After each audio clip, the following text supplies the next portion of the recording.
Arrhythmias represent the leading cause of morbidity, unplanned hospitalization, and death in adults with congenital heart disease.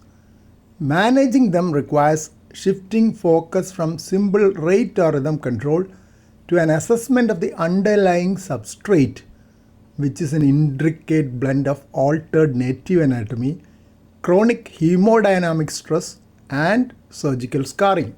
The arrhythmogenic substrate in adult congenital heart disease is rarely static. It evolves over decades due to several distinct factors. Malformations of the native conduction system are common. For example, in congenital corrected transposition of great arteries or atrioventricular septal defects, the AV node is frequently displaced. This atypical positioning creates elongated, fragile bundle branches that are highly susceptible to progressive spontaneous fibrosis and complete heart block. Surgical incisions, atriotomies, ventriculotomies, patch materials, Dacron, bovine pericardium, and direct trauma from suture lines create non-conducting fixed anatomical barriers. These borders form ideal protected channels for macro-reentrant tachycardias. The classical example is intra-atrial reentrant tachycardia utilizing the cavo-tricuspid isthmus or an atriotomy scar. The long-term volume of pressure overload leads to progressive myocardial stretch, myofibrillar hypertrophy, and interstitial fibrosis. This mechanical disruption physically separates myocytes, altering gap junction distribution and causing slow heterogeneous conduction, the classic trigger for localized reentrant loops. The clinical presentation varies significantly based on the specific type of congenital heart defect and the surgical strategy used to repair it. Tetralogy of Vallow, ventricular tachycardia, specifically monomorphic reentrant VT, advanced AV block. Common mechanisms and anatomical triggers for that: macro reentry around the RVOT surgical scar, VSD patch, or ventriculotomy. Chronic pulmonary regurgitation induced right ventricular dilatation. Surgical trauma to the right bundle branch. In transposition of great arteries, arrhythmias are related to atrial switch operations, Mustard and Senning, intra-atrial reentrant tachycardia, and sinus node dysfunction. Extensive suture lines along atrial baffles, direct surgical injury or ischemic necrosis of the sinus node artery. Single ventricle or Fontan circulation, refractory intra-atrial reentrant tachycardia, atrial fibrillation, and focal atrial tachycardia. Reasons: chronic severe atrial stretch and elevated intra-atrial pressures, extensive atriopulmonary connection scars, lower incidence in modern total cavo-pulmonary connections.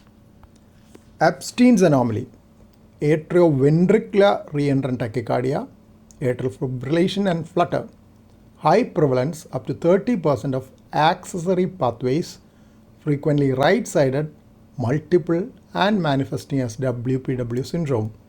Then there is severe right atrial dilatation. Evaluating an adult congenital heart disease patient presenting with new onset palpitation, syncope, or a decline in functional class requires deep consideration of their unique anatomy. A sudden tachyarrhythmia can completely destabilize a marginal circulation. For instance, in a Fontan patient, the loss of organized atrial contraction and a rapid ventricular rate can abruptly eliminate forward flow, leading to immediate hepatic congestion, systemic hypotension, or syncope. Identifying patients at risk for sudden cardiac death involves looking at multiple factors.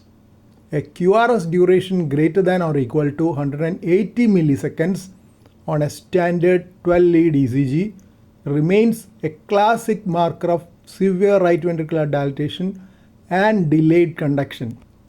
This finding should be interpreted alongside cardiovascular magnetic resonance imaging to quantify the right ventricular volume index and late gadolinium enhancement, as well as looking for inducible ventricular tachycardia during electrophysiology studies. Thick scar tissue, patches, and dilated chambers can significantly attenuate surface ECG signals, making it difficult to distinguish intra-atrial reentrant tachycardia from focal atrial tachycardias without advanced mapping tools. Immediate assessment of stability is paramount, as new onset tachyarrhythmias can completely destabilize marginal circulations like Fontan or mustard sending circuits. Urgent electrical cardioversion is required for poorly tolerated rhythms. For stable loops, highly tailored antiarrhythmic choices or rate control strategies are utilized to prevent circulation collapse. Comprehensive anatomical reviews are conducted using cardiovascular magnetic resonance to quantify ventricular volumes, assess valvular dysfunction, and track progressive myocardial fibrosis or remodeling. Before relying solely on rhythm suppression, underlying hemodynamic stressors must be managed.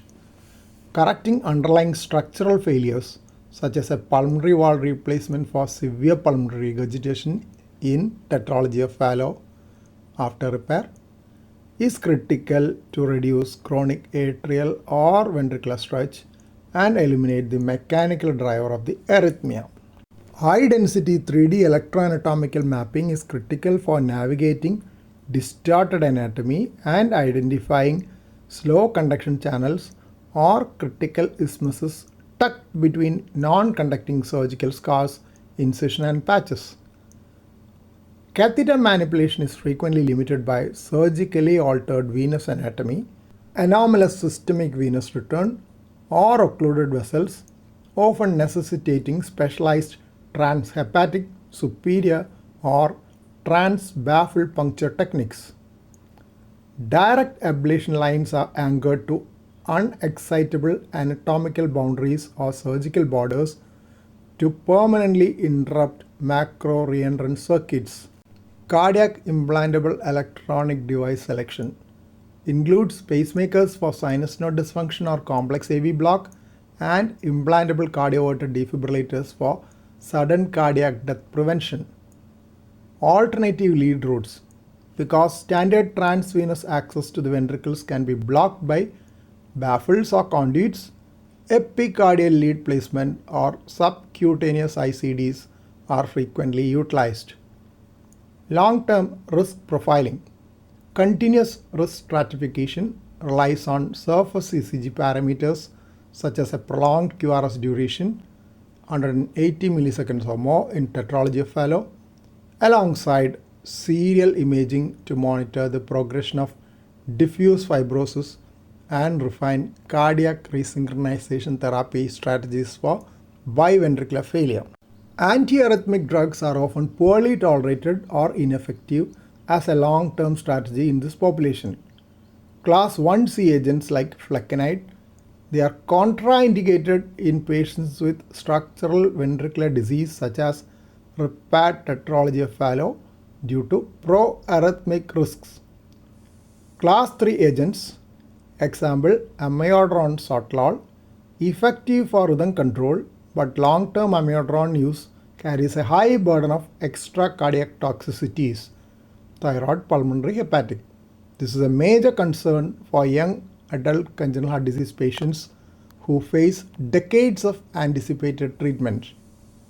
Beta blockers are essential for heart failure management, but they can exacerbate pre-existing sinus node dysfunction or AV block. Catheter ablation has shifted from a last resort option to a frontline management strategy for recurrent atrial and ventricular tachyarrhythmias. Ultra-high density 3D electroanatomical mapping systems are crucial for reconstructing complex cardiac chambers and identifying channels of slow conduction between unexcitable surgical patches or scars. Traditional femoral venous access may be blocked or absent due to interrupted inferior vena cava layout, surgical ligations, or baffled configurations. Interventionalists often must use transhepatic or superior access routes or perform transbaffle punctures to reach the target substrate.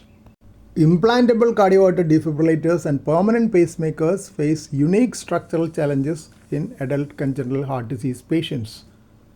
In patients with a Fontan circuit or mustard sending baffles, transvenous access to the subpulmonary or systemic ventricle may be anatomically impossible or restricted to prevent thromboembolic events across a fenestration. Epicardial lead placements or subcutaneous ICDs are frequently used. However, subcutaneous ICDs require careful screening due to the high prevalence of right bundle branch block configurations and T-wave oversensing caused by severe right ventricular hypertrophy. The long-term approach to these patients is shifting towards proactive early intervention.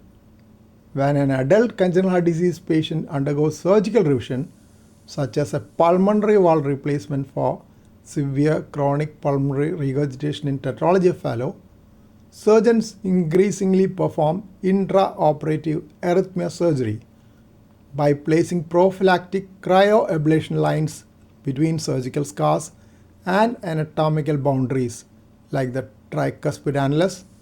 They can eliminate the substrate for intra-atrial reentrant tachycardia and ventricular tachycardia at the time of structural repair.